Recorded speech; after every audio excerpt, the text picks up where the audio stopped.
Meeting is live streamed. Got it. If you want to mute yourself for the time being, you can do that. Yeah, how do I do that? Mute. Oh, I see it. Meeting is live streamed. Oh, we're still hearing you for some reason, Patrick. If you want to mute yourself for the time being, you can do that. Yeah, how do I do that? Mute. Oh, I see it. Meeting is live streamed. Oh, I see. It was playing back to me through the page as well. So, That makes a lot more sense. yeah, as soon as I pushed it to live stream, all of a sudden it opened up the page, so I was hearing us and the live stream a few seconds later at the same time. Oh man, I was gonna say that was like my worst nightmare. I was like, I hate hearing my own voice. Okay, so welcome everyone. We have people coming into the room now. I see we have some representatives from River Edge on board, and someone is on a cell phone. If you want to give us a shout out and let us know who you are, number 478.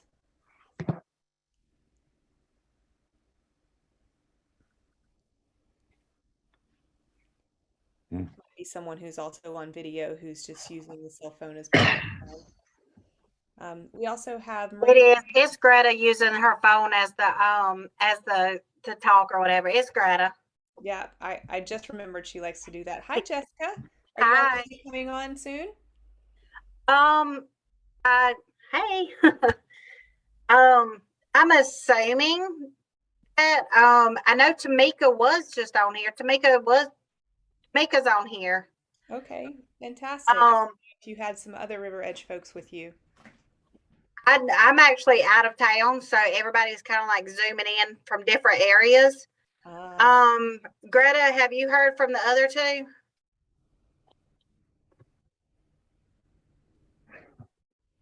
Hi, Tamika. You're on mute. There you are. Hey. How are you today? Good. How are you?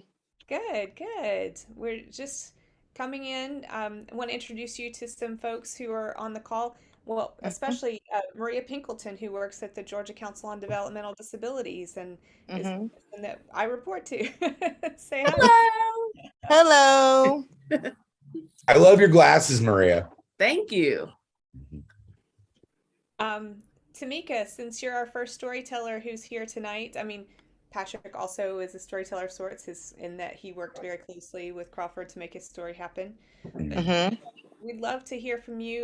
Tell us about what was your favorite part of making a story with this project?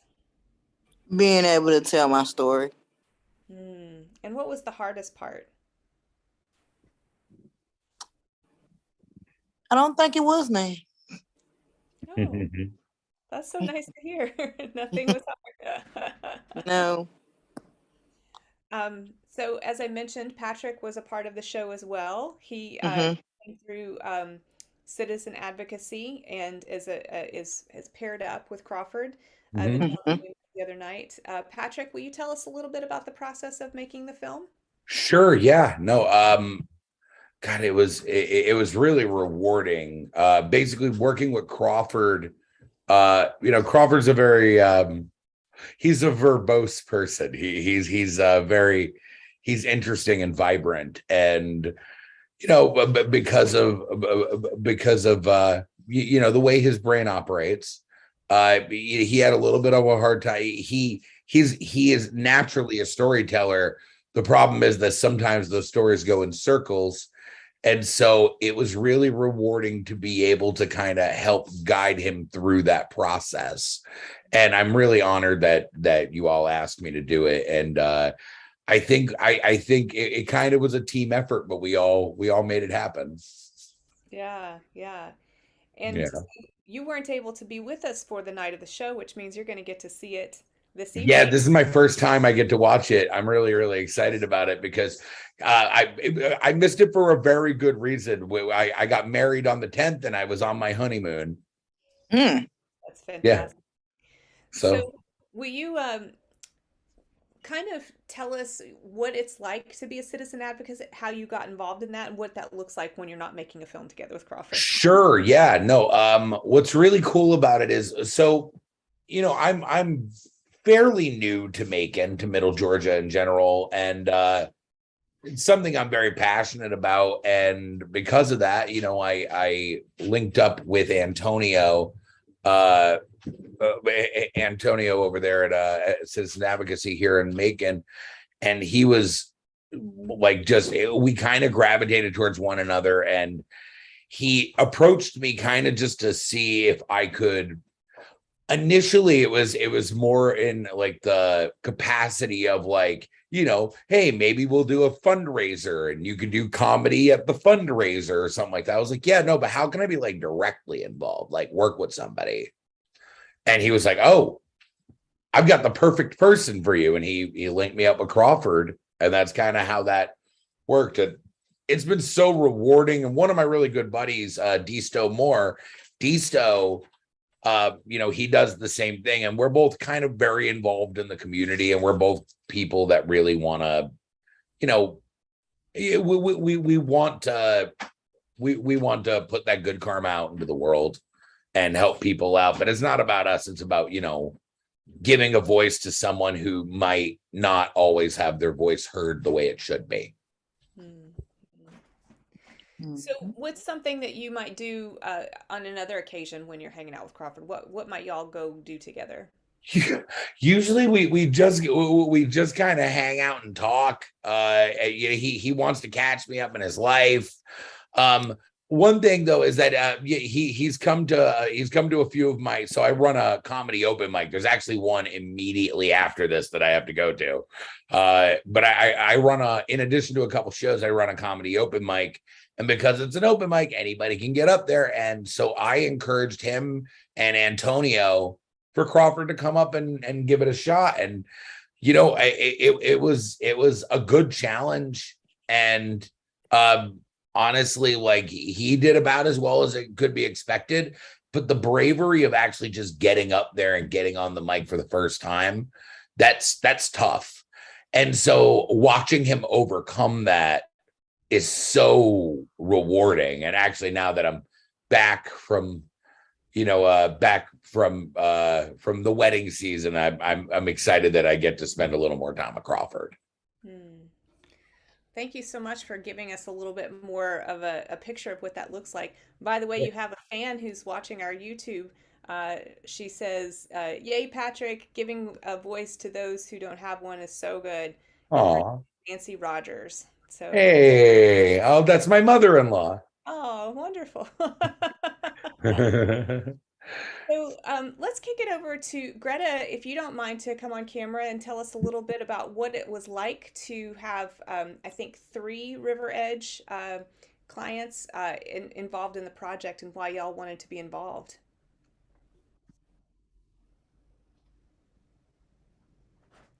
Oh, Greta, are you there? How about Kara? I see you're there too, Kara. I know you're also with River Edge. Do you mind to tell us a little bit about River Edge's participation in the show? Absolutely. I think for all of our individuals, it was a really amazing experience. I chatted with Tamika on Monday, and as she had mentioned before, they really enjoyed sharing their story. They also enjoyed filming together. Tamika can tell you more about that, but their friendship is very important, and they did this as a team effort. And Kara, just so everyone watching knows, was also instrumental in making this happen.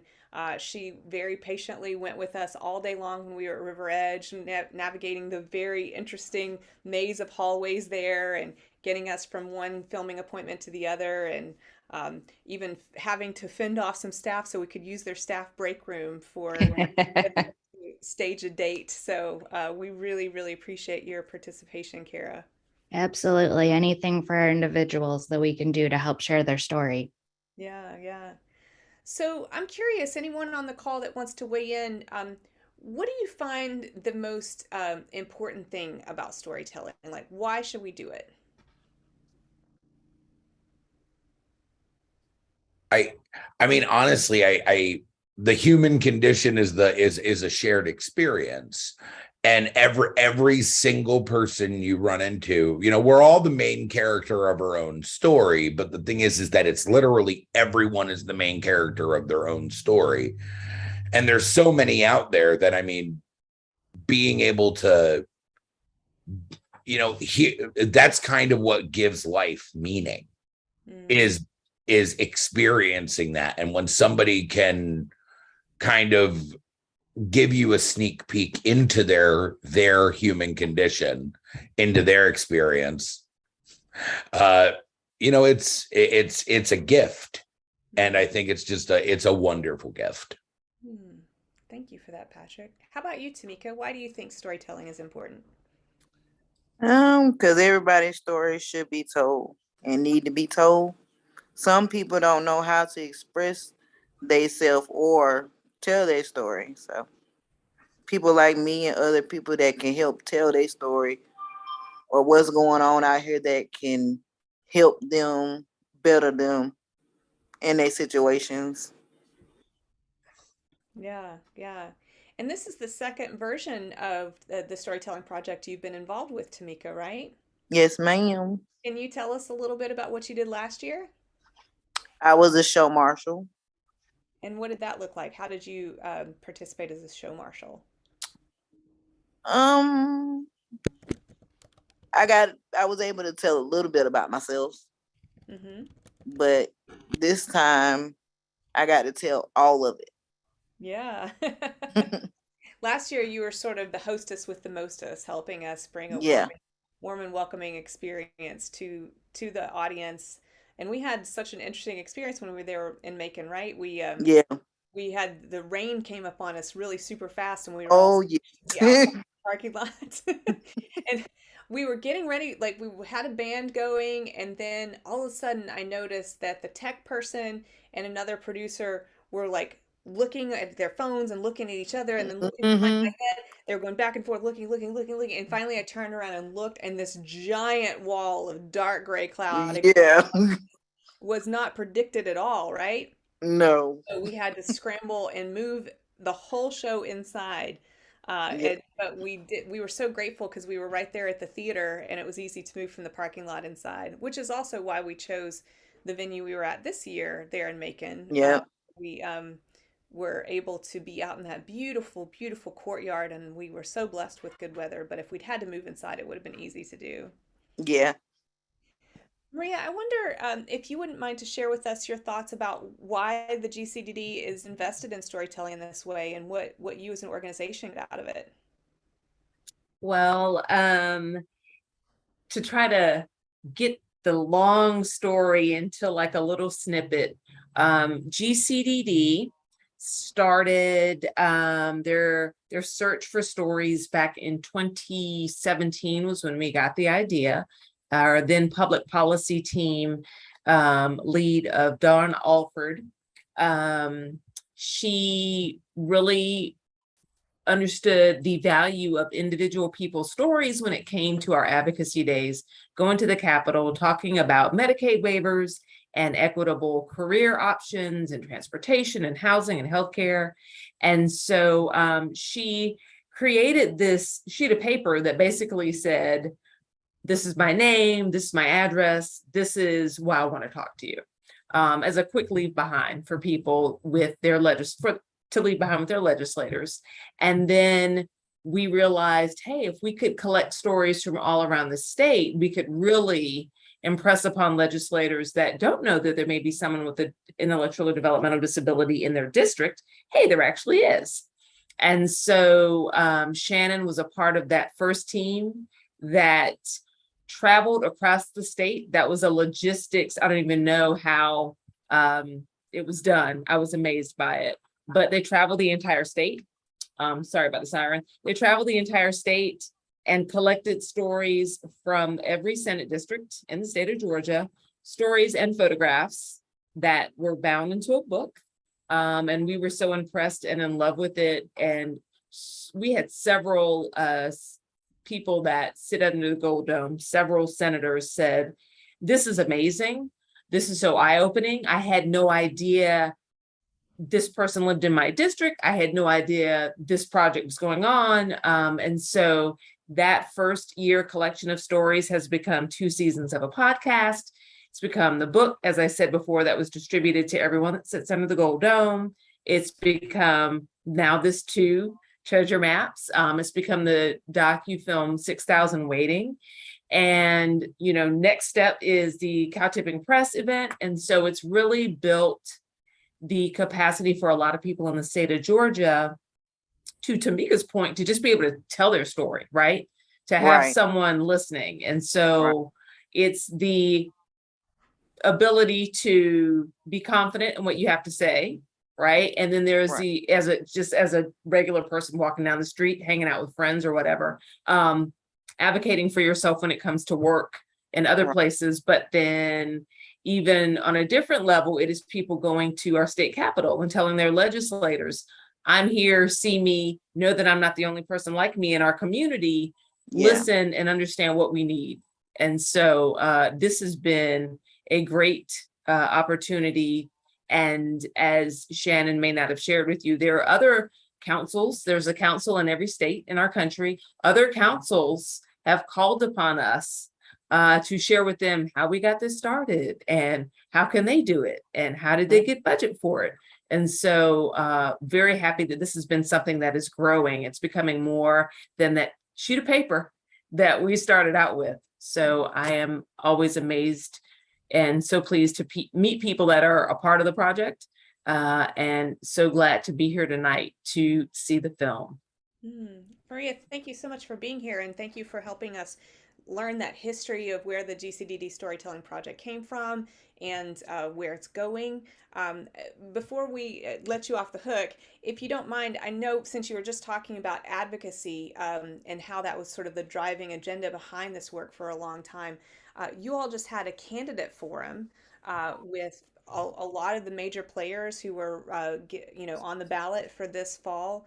Is there anything that we should make sure we're paying attention to or listen to or make sure we know how to do when it comes to advocating for people with developmental disabilities? So first I would say, first off, yeah, there's definitely something you all can do. First of all, make sure you register to vote. And we have several events that are going on online, written things that we're sending out, that we're rather posting online and making a digital format to inform our constituency on the power of their vote. Make sure they know where to vote, how to vote, when to vote. And then we are breaking down in our next edition of Making a Difference magazine that comes out on the 14th or the 15th, comes out next week. Laying it out for you on all of the different candidates and where they are, what they're running for. A lot of people don't understand what an insurance commissioner does or what the Secretary of State does. So we are breaking down the roles, what they do, how that role intersects with Georgians with disabilities, and what you could possibly ask of those people when it comes to when you're out in the community and maybe they're at a coffee shop doing a meet and greet. You can go and talk to them there. People that are already in office in your district, you can exercise your right to say, hey, you represent me. I need A, B, C, and D. And so if you want to check out all of the stuff that we are doing as a part of our Get Out the Vote campaign, you can visit our website, and our event calendar has all of those upcoming events, along with we're going to be doing a lot of social media and email reminding of people when early voting begins, when your mail-in ballot needs to be received, and encouraging people to plan your vote and know that you have it right there. And if you want to, also call 2 friends and say, what is your plan to vote? So really want to build capacity in Georgians to know how important they are to Georgia's election process, and to really understand their power, their civic power. I really love this. It's like a two-way education process, right? So we're learning about how the government works and who are the players and what their jobs are and all of that. And at the same time, it's our job to educate those folks about the field and what's important and what we want them to be advocating for, why they need to know these things so they can win our votes. I have to say, I listened to that candidate forum last week, and it was so incredible to see how some candidates were able to speak eloquently about all of the things that had to do with this field and our needs. And then others were really like, to say phoning it in would be kind of generous. I have no comment. I'm sure you can't, but I'm just saying that as a voter, Yes. it really made an impact on me to see when, you know, some candidates could list facts and figures and statistics about how many people are on the Medicaid waiver, or even that they knew what the Medicaid waiver was. Like, it really helped to see who's paying attention, because that person has more of a chance of winning my vote if that's the case. And we really want for people to understand that you are that person.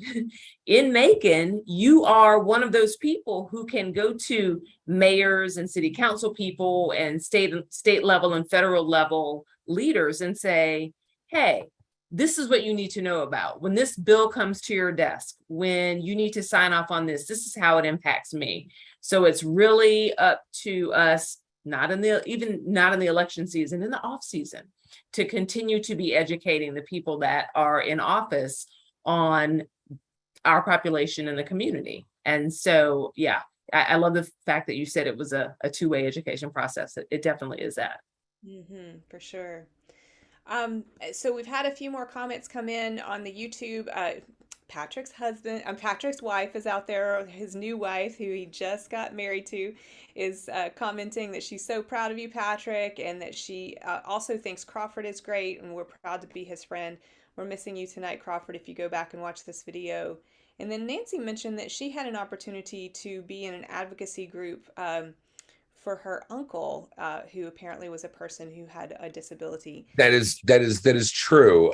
So my wife's uncle Gary, actually my mother-in-law's uncle Gary, is 70 years old. He's 70 years old, and has lived with I guess what they call Angelman syndrome. He has lived with Angelman syndrome his entire life, and he is, for a person who is mostly nonverbal, he's such a vibrant person. He doesn't have a lot to say, but when he does, he has a lot to say, and it's wonderful. You can just see the positive energy coming off of him. I don't think Gary's ever had a bad day. But my mother-in-law is an amazing person. She does a lot with her church. But she was Gary's caretaker for how many years? 17. For 17 years. And just watching her with Gary is inspiring. And my mother-in-law is an inspiration. So Mom, you're an inspiration. Fantastic.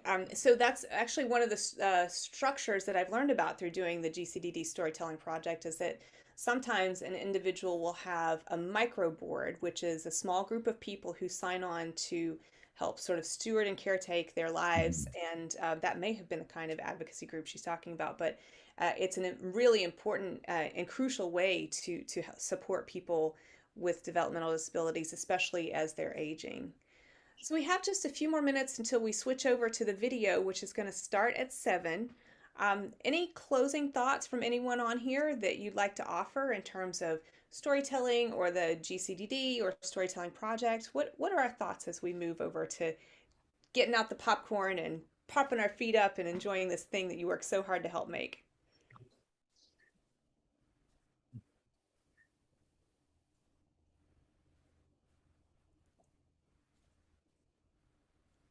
Tamika, do you want to talk about working with your friends one more time before we head out? Sure.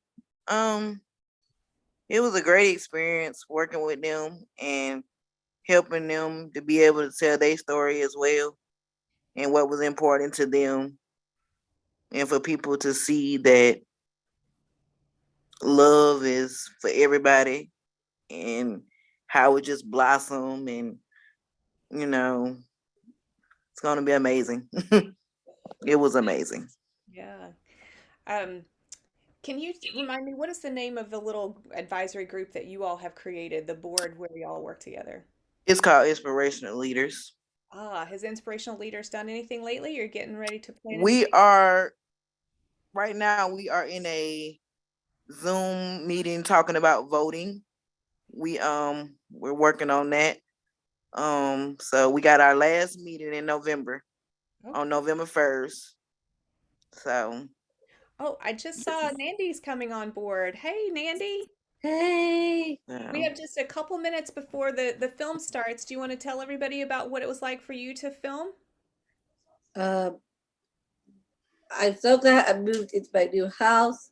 And with many challenges, it really is a success. I cannot wait for the bright future of me moving in a bigger step. And that was what we talked about in your film, right? Your move to your new house. Can you tell us, how did you feel about being on film? What was it like to do that film day? I feel like a movie star. Light, action, and from life. And it was totally amazing because when you feel good, you actually overwhelmed with the possibilities. And that really comes down awesome and amazing. Everybody did good in their storytelling, and I also did myself. I want to say congratulations to everyone that was on that video and myself. I could not wait to do it more and more in the future. Oh, Thank you. Yeah, thank you, Nandy. Thanks for being a part of it. Thank you. Yeah. And what was it? How did you feel being at the night of the show when we had the film out in the big field? What was the question? What was it like when we had our big show with the screen and everything out in the field? Because you got to come just a couple weeks ago? Awesome. Yeah. Awesome. It was awesome, right? It was. Except for the part where the breaker blew and the screen. That was still awesome because it still worked. We were still good. It was awesome because you never see me run so fast. Oh, goodness. Well, I think the countdown may have already started on our YouTube page, so we're going to probably go ahead and hop off here so we can move over and watch that all together. I'll be on the chat. Nice. Y'all will be too. And thanks for being here this evening for our pre-show chat. It was lovely. All righty. All righty. So awesome. Take care, everyone. You Bye-bye. too.